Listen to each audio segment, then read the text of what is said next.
आज म तपाईहरुलाई 13.4.1 भर्सनमा रहेको आइफोनलाई कसरी बाइपास गर्न सकिन्छ भनेर सानो भिडियो बनाउन गइरहेको छु। तपाईले स्क्रिनमा देख्दै हुनुहुन्छ फोन लस्ट एन्ड इरेज मोडमा छ। मतलब यो यसलाई बाइपास गर्नुपर्ने छ। यसमा जुनसुकै आइडी हाले पनि अहिले लिँदैन कि त यसमा भएको पहिलेको आइडी हुनुपर्छ।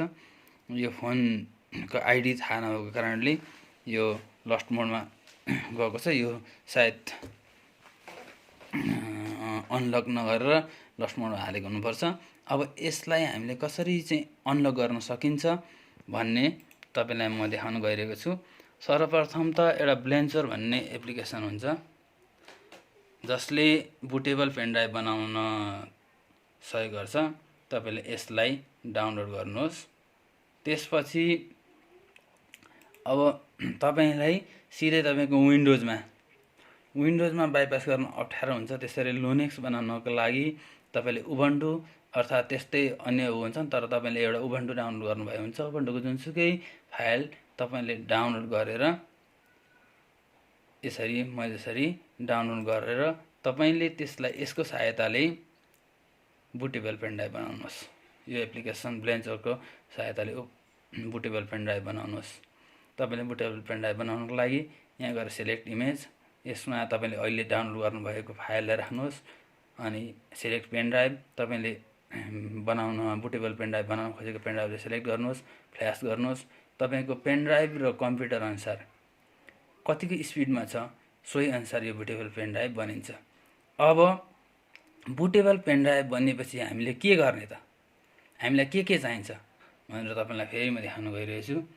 एउटा चेक रन फाइल चाहिन्छ जो मैले माउसले कर्सरले देखाइरहेको छु। चेक रन फाइल अनि तपाईलाई चेक रनबाट जेल ब्रेक गरिसकेपछि तपाईलाई बाइपास गर्नको लागि यो एउटा एप्लिकेसन चाहिन्छ ISO 13.4.1 iCloud बाइपास टुल। तपाईले नेटबाट यसलाई पनि डाउनलोड गर्न सक्नुहुन्छ। अब हामी बुटेबल पेन ड्राइभलाई कसरी रन गर्ने अनि चेक रनलाई कसरी रन गर्ने भनेर म तपाईलाई देखाउन गइरहेको छु। मैले बुटेबल पेन ड्राइभ बनाइसकेको छु, तपाईले यहाँ देख्न सक्नुहुन्छ। अब यसलाई तपाईको कम्प्युटर अनुसार बुटेबल की चाहिँ फरक हुन सक्छ। मसँग डेलको कम्प्युटर छ, यसलाई म यो कम्प्युटरमा बुट गर्न गइरहेको छु।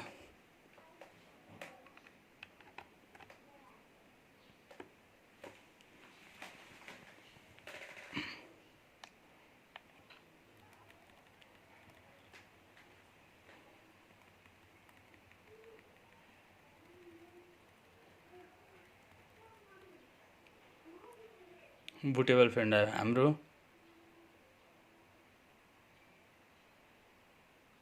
बुटेबल पेन ड्राइभलाई अहिले हाम्रो यहाँ देखाएन। पेन ड्राइभ हाल्नले गल्ती गरिएछ के अरे।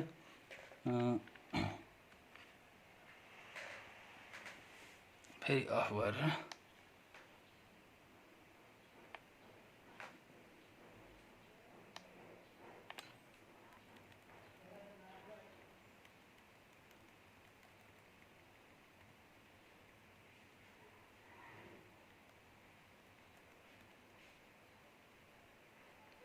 स्क्रिनमा देख्न सक्नुहुन्छ bootable pen drive USB storage device भनेर देखाएको छ। यसलाई सिलेक्ट गरेर इन्टर हानिन्छ। अब तपाईको कम्प्युटरमा उबुन्टु इन्स्टल हुन लाग्यो। लाइट भर्सन हुन्छ यो, इन्स्टल हुन लाग्यो। तपाईको कम्प्युटर र पेन ड्राइभको स्पिड अनुसार यो कति समयमा हुने भन्ने चाहिँ त्यसमा डिपेन्ड हुन्छ। उबुन्टु देख्दै हुनुहुन्छ। तपाईको यो हुनलाई धेरै टाइम लाग्छ। म एकछिन भिडियोलाई मैले पज मोडमा राख्छु र तपाईलाई हुन आँटेपछि फेरि देखाउँछु। अहिले 40% 47% पुगेको छ।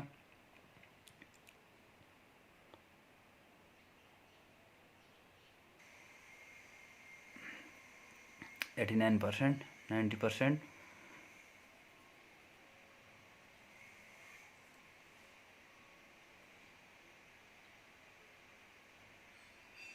विभिन्न अङ्ग्रेजी हिन्दी भर्सनमा हुन्छ, नेपाली भर्सनमा भयो भने तपाईँहरूलाई पनि सजिलो होस् भनेर यो भिडियो बनाएको हो।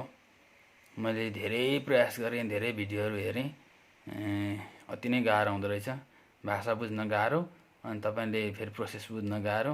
त्यही भएर नेपालीमा बनाइदिँदा तपाईँहरूलाई पनि सजिलो हुन्छ भनेर। देख्नुहोस् उबन्टु रन भइसकेको छ। सिधै तपाईँले ट्राई उबन्टुमा गर्नुहोस्, किनभने हामीले एकचोटिको लागि हो। ट्राई उबन्टुमा क्लिक गरेपछि उबन्टु रन हुन्छ। अब रन भएपछि हामीले के गर्ने भनेर म तपाईँलाई देखाउनु गइरहेको छु। तल तपाईँले देख्नुहुन्छ देब्रे साइडमा 9वटा पोइन्ट भएको ठाउँमा क्लिक गर्नुहोस्। त्यस पछाडि तल जानुहोस्, टर्मिनल भन्ने टर्मिनललाई सेलेक्ट गरेर इन्टर गर्नुहोस्। हाम्रो विन्डोमा जस्तै कमान्ड प्रम्प्ट खुल्छ। अब यो त खोलियो, तर यसमा हामीले एउटा फाइल अघि कपी गर्दा नि हुन्थ्यो। अर्थात् अब तपाईँले यसमा नेट कनेक्ट गरौँ।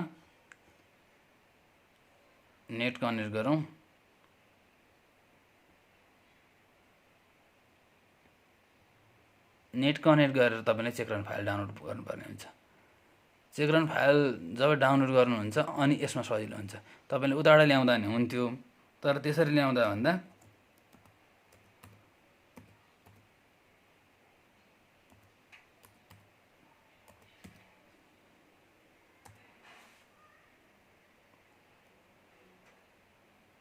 नेट कनेक्ट भइसकेको छ। अब फायरफक्समा जाने,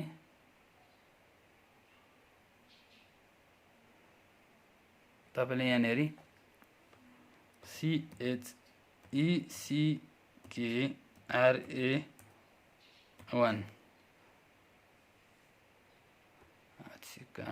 लेखेकै रहन्छ, चेकरन सर्च गर्ने। किन लेखेन फेरि यसले तनाव पर्यो त।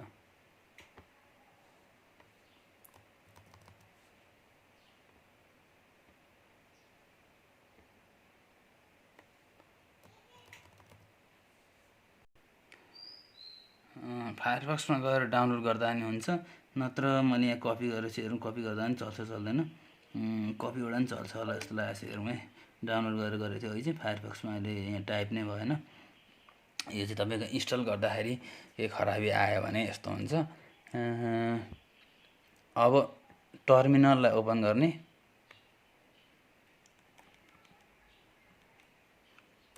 टर्मिनल गएर ओपन गरेपछि यसमा चाहिँ हामीले चेकरन खोल्नको लागि केही कमान्डहरू दिनुपर्छ।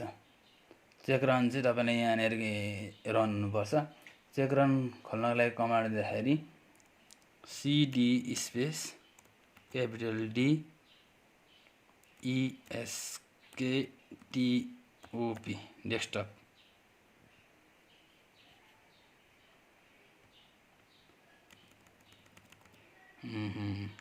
यो टाइप भइरहेको छैन, म पुनः यसलाई चाहिँ उबन्टुलाई इन्स्टल गर्छु है त।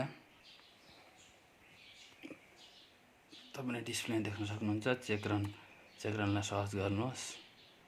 चेकरनको अथराइज वेबसाइटमा जानुहोस्। चेकरन चाहिँ तपाईँको विशेष लिनक्सलाई र म्याकबुकलाई मात्रै दिएको हुन्छ।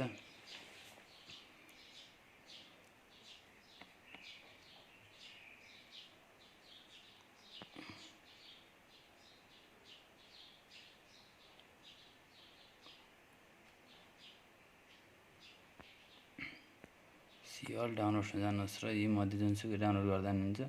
तपाईँ यो 64 बिटको कम्प्युटर छ, यसलाई डाउनलोड गरौँ।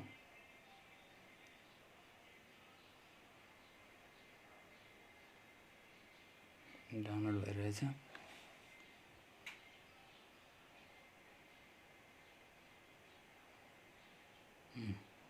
तपाईँले यो फाइललाई चाहिँ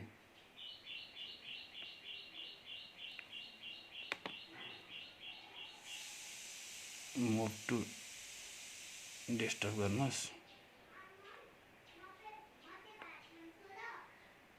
डेस्कटपमा भएको छ, तपाईँ यहाँ देख्न सक्नुहुन्छ है।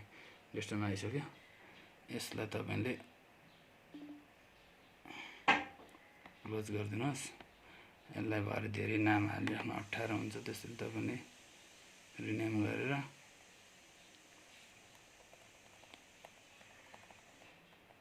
CH मात्रै गरिदिनुहोस्। त्यो गर्दाखेरि भरे टाइप गर्नुमा धेरै नाम हालिराख्नु पर्दैन। चेकरनलाई मैले CH भनेर नामकरण गरेको छु। अब तपाईँले खोल्नुपर्ने हुन्छ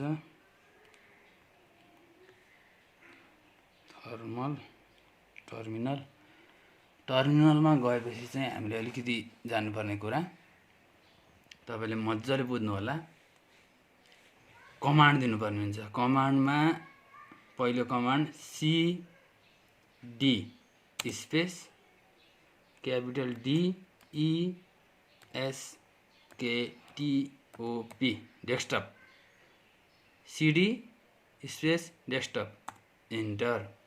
अब चेकरनलाई रन गराउनको लागि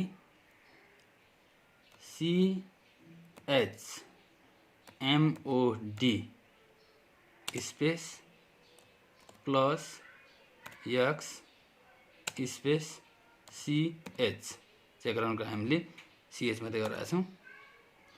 अब यो चाहिँ तपाईँको विन्डोमा रन हुनको लागि अर्को command SUDO sudo space ./CH हो, इन्टर। अब यति भएपछि तपाईँकोमा चेकरन खोल्छ। देख्नुभयो, चेकरन खोलिसकेको छ। अब तपाईँले ओरिजिनल डाटा केबल को साथमा तपाईँले अहिलेको लक मोडमा भएको फोनलाई जोड्नुहोस्।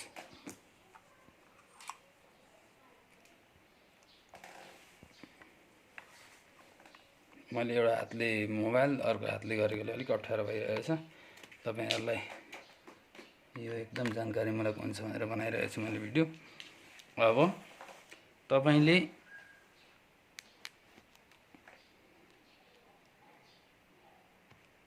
जोडिसकेपछि यहाँ देखाउनेछ है। iPhone 7 global ISO 13.4.1 connected normal हो। अब तपाईँले स्टार्ट बटनलाई क्लिक गर्नुहोस्। स्टार्ट बटन क्लिक गर्नुभयो, नेक्स्टलाई क्लिक गर्नुहोस्।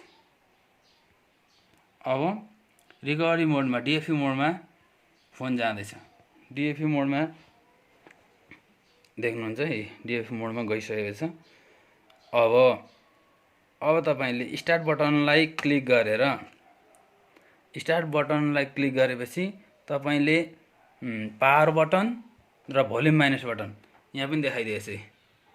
पावर बटन र भोल्युम माइनस बटन समात्नुपर्ने हुन्छ र 3-4 सेकेन्ड पछाडि पावर बटनलाई छोडेर भोल्युम बटनलाई मात्रै थिच्नुपर्छ जबसम्म DFU मोडमा जाँदैन।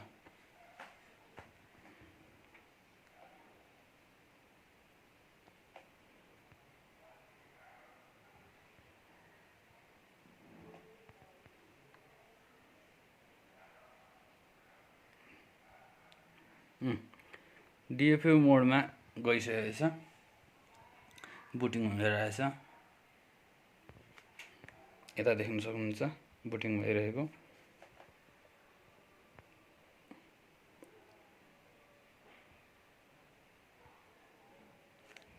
कुनै समयमा एकचोटि नआउन सक्छ। ल अल डन, तपाईँको जेल ब्रेक सक्सेस भयो। अब जेल ब्रेक भइसकेपछि के गर्नुपर्छ त्यो कुरा तपाईलाई म अर्को कम्प्युटरमा देखाउँदैछु।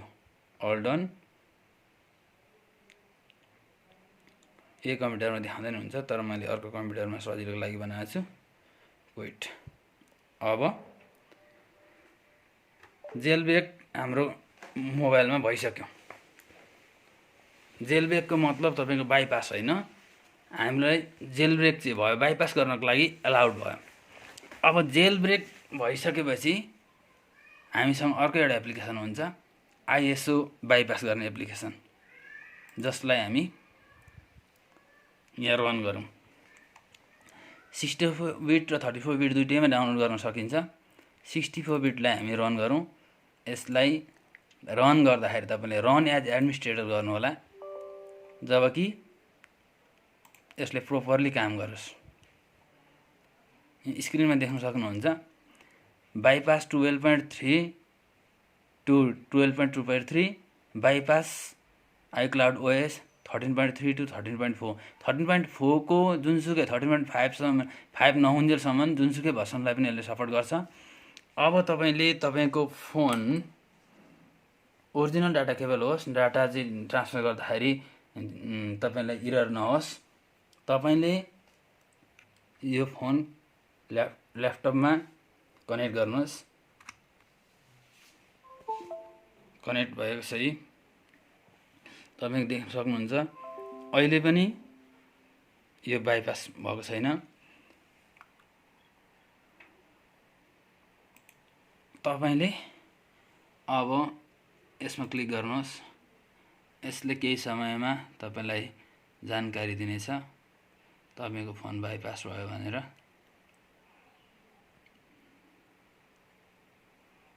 केही समय लाग्नेछ।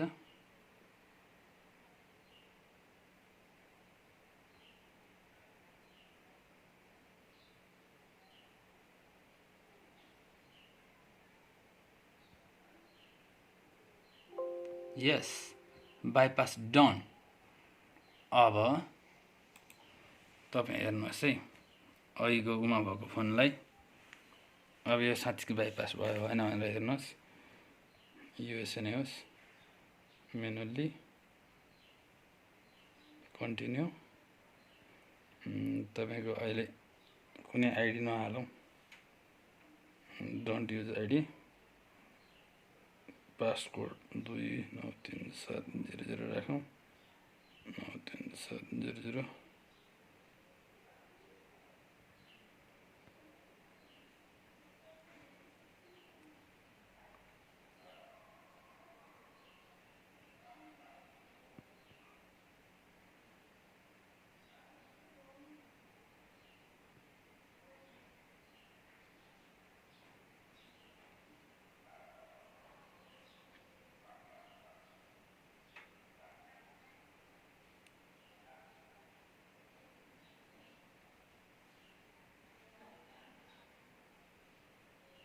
यस, फाइनल्ली तपाईँको बाइपास भइसकेको छ। तपाईँले बाइपास भएपछि चाहिँ के गर्नुपर्छ भन्ने कुरा चाहिँ एउटा जानकारी राख्नु होला। तपाईँले बाइपास भइसकेपछि पनि तपाईँको फोन फेरि उमा जान सक्छ। त्यसैले तपाईँले सफ्टवेयर अपडेटलाई चाहिँ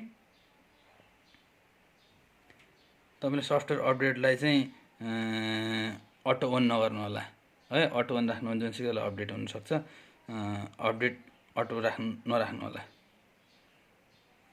ल, done. Thank you for watching. तपाईँहरूलाई बाइपास गर्दा केही समस्या परेमा मलाई कमेन्ट बक्समा कमेन्ट गर्न सक्नुहुन्छ, अर्थात् 985110 98 020मा तपाईँहरूले कल पनि गरेर सोध्न सक्नुहुन्छ। र मेरो च्यानललाई सब्सक्राइब गरिदिनु होला, लाइक गरिदिनु होला। र यस्तै भिडियो तपाईँहरूलाई बनाएर म फेरि पनि ल्याउनेछु। धन्यवाद।